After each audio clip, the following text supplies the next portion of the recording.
मृत्यु लोक में क्या ऐसा हो सकता है?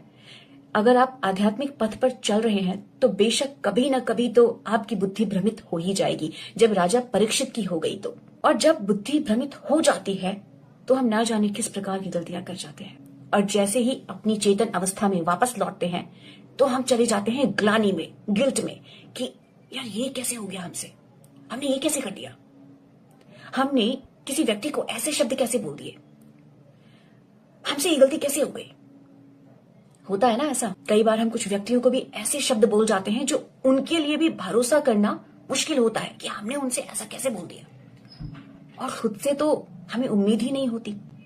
और ग्लानि में जाने के बाद हम पश्चाताप की अग्नि में जल रहे होते हैं।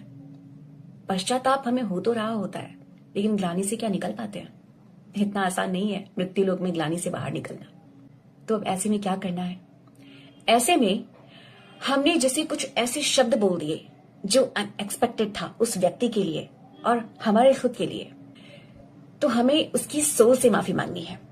उस व्यक्ति से भले ही हमें माफी मिले ना मिले, लेकिन हम उसकी सोल से तो माफी मांग सकते हैं।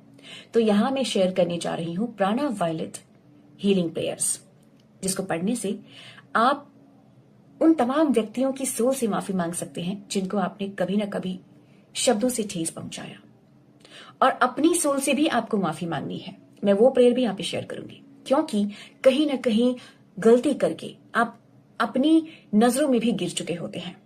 तो ये सबसे बड़ा वाला ग्लानि होता है कि यार ये मैं कैसे कर सकता हूं, ये मैं कैसे कर सकती हूँ। ये बहुत बुरा वाला ग्लानि होता है। तो गो टू द डिस्क्रिप्शन और लिंक पर जाइए, मैंने ये प्रेयर शेयर करी है, और मैं यहाँ पर वेबसाइट का लिंक भी डाल रही हूँ जहां जाकर आप इन प्रेयर्स को पढ़ सकते हैं। हिंदी में भी है, इंग्लिश में भी है, आपको जैसा मन करे वैसे पढ़े।